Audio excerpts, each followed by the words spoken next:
Hello, Fezzik. This is Paulo. I will try to help you with your question, but please understand that criteria needs a course, and I cannot explain everything in a 5-minute video, but I will try to put you on the right track, okay? Just a crash course if you want, okay? The idea is here are actions, overview, actions, here actions, and you click on actions and we will edit the attack action. So every action has this action step node, okay? It's a big node here, okay? Goes right to the bottom, see? Every action step has these 4 areas which are very important. The first 3 are inputs, okay? Actor input, GM input, enemy input. What is an actor? Actor is done by the person who controls the character doing the action. For instance, if a player controls his character, he clicks on the action button and he will receive this input. If the GM chooses to attack, he also receives this input because the GM controls the NPC or the monster. However, there are situations where the GM can start an action for a player. For instance, the GM can say to the player, roll a skill, and the GM chooses the character for the player and click on skill. And even in that way, the actor will be the player because the player controls his character. So it's important to understand that actor is the one who controls the character. For instance, a player can control more than one character. For a player and his familiar, a necromancer and his skeleton, just like Bernardo did in our first combat example.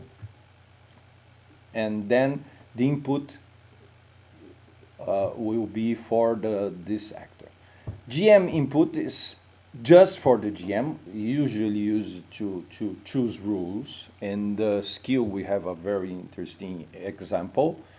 The GM chooses if it will be a fixed DC or a DC against other, a skill roll against any other skill rolls. But here we don't have a GM input, it's just an attack. Okay, and then don't have nor enemy input nor GM input.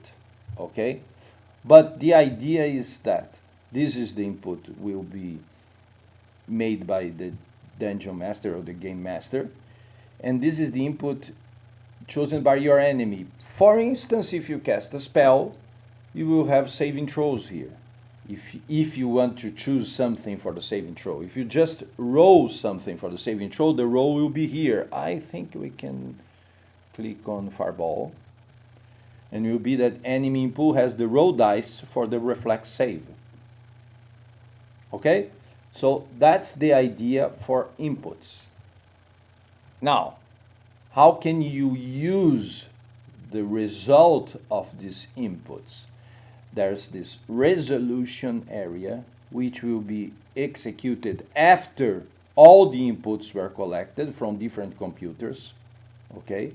And when all inputs are collected, you can use them here. For instance, a very simple example, we have here a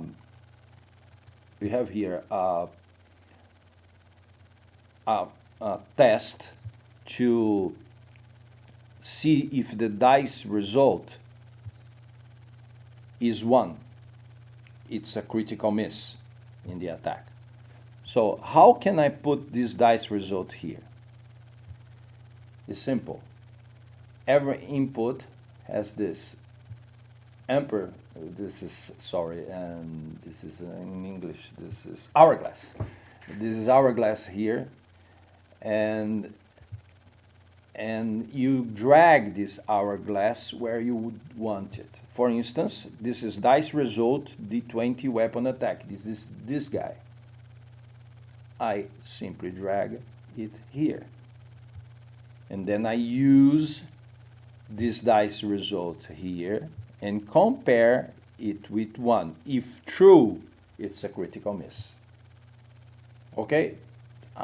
This is a very simple example.